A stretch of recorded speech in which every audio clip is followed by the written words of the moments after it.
Hey, this is the Pizza here, and this is another Starcraft 2 game, but I am not playing this game. In my placement match 2 game, I said that I would be, accepting anyone who wanted to send me a replay. So Talhere, who is playing as the Red Zerg, is, I believe this is his placement matches, and he sent me this replay. Said it was pretty interesting, and it's actually a pretty long game, so I might actually have to. I'm definitely going to have to split this into 2 parts, even with the 15-minute time limit. So starting off here, the Protoss is doing pretty standard. Oh, my bad. Clicked on message log instead of the pylon. Not pylon, Nexus. So he's actually got a really early pylon. He got it at 7 supply. That's weird. Usually pylons come out at 9 supply.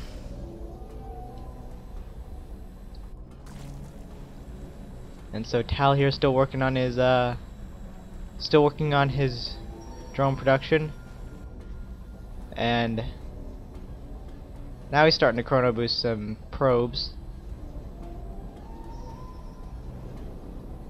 So we'll see what this probe does.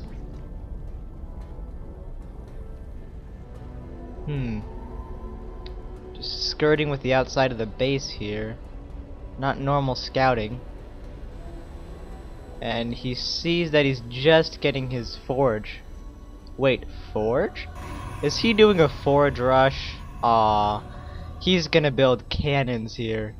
I have not watched this replay, but I can tell you that's what's gonna happen. He's gonna try to get cannons and cannon rush them.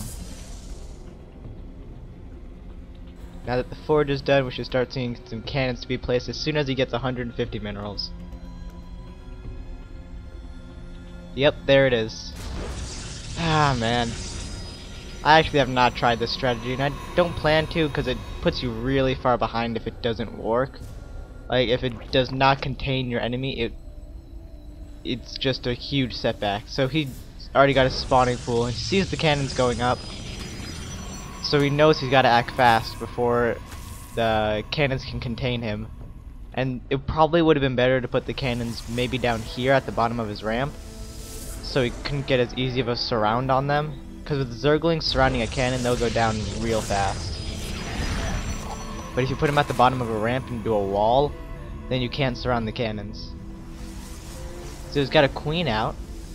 That's not going to do too well against the cannons, but he's using it to inject larvae so he can get some more Zerglings. And now, oh wow, he's really going all out on this cannon rush. He still doesn't even have a gateway down. And got an Overlord just flying above that island expansion. Not really sure why, because it'd be useful if you were fighting against a Terran to do that, because they could do something where they fly their expansion off to the island. You could catch it then.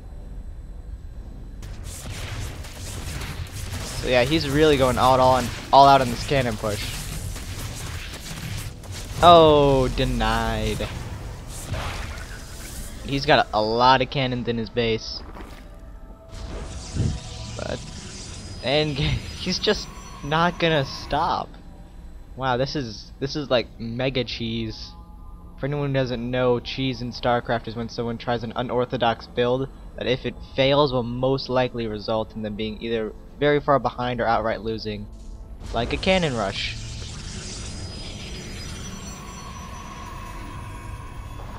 Like a cheese for a Zerg would be like a 6 pool where they just, I don't even think they produce any drones and just get out of spawning pool as soon as possible.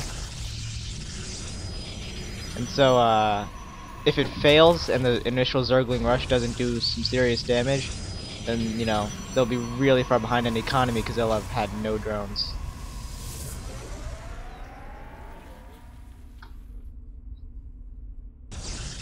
So finally getting a gateway down.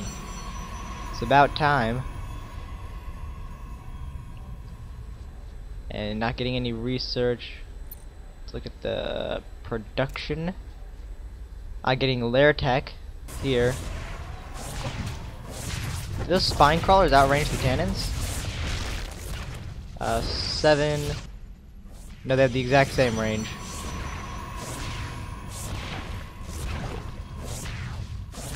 so he could try to slowly move his spine crawler closer to the cannon, but it probably just end up getting him sniped out.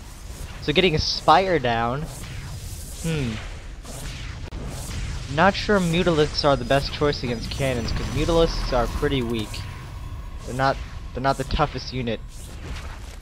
And I guess if you just really massed Zerglings, you might be able to slowly force your way out of this, and you finally send that probe back.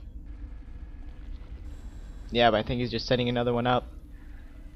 This is just the most all-out cannon rush I've ever seen. And so getting Cyber Core, so probably gonna get Stalkers. A little bit of trash talking going on. Protoss player hasn't said anything about it. He's probably just laughing at his keyboard.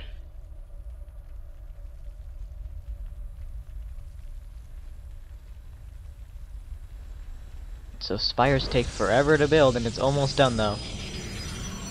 He's got to keep his overlords away from these cannons, and he's just gonna surround them.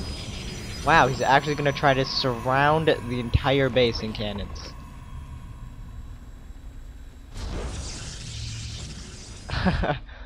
Just wow. Okay, not getting warp gate research. Not even getting a stalker. Not sure why he got the Cybernetics core up so early, and he's got 2 assimilators with no probes in them. Okay, so we're getting a Mutalisk and 3 more spine crawlers. And ooh, ventral sacks. Are we gonna see an overlord drop? Might see an overlord drop into the base. I'm not sure what he would drop though, because all he's got is like 6 Zerglings if he's gonna drop anything. Ah, the probes, I mean the drones are just gonna go down, but he could try to run out his drones and expand, but he'd lose too many on the way out. So this is a very tough position to be in. Cannon's working away at the structures now. So we got 1 Mutalisk flying out. Gonna try to do some damage. He knows he doesn't have any anti-air because he's had this overlord sitting there the whole time. But he should be getting a stalker out if he's he could Chronobus a stalker right now and take care of that Mutalisk before it does any serious damage. And what's this? 2 overlords filled with drones? What are they gonna do? Oh, he's gonna overlord drop expand to the island?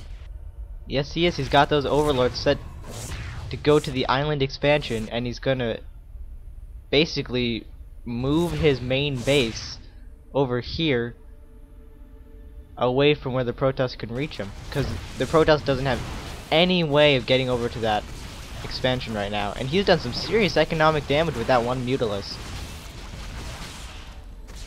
I mean, that's a lot of probes killed.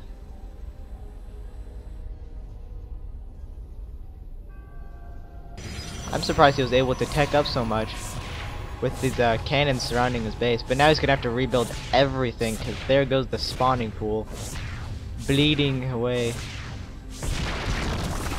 Oh man.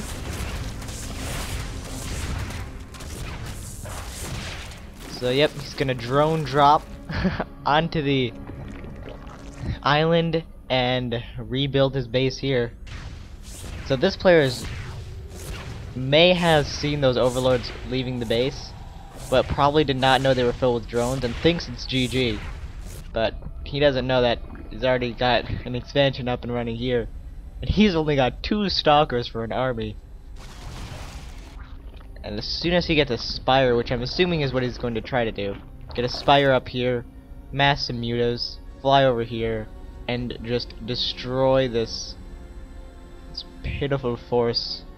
Since he spent so many resources on cannons, I would not advise going this all in on cannons.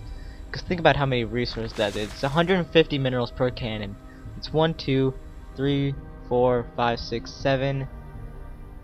Let me recount. 1, 2, 3, 4, 5, 6, 7, 8, 9, 10, 11 cannons.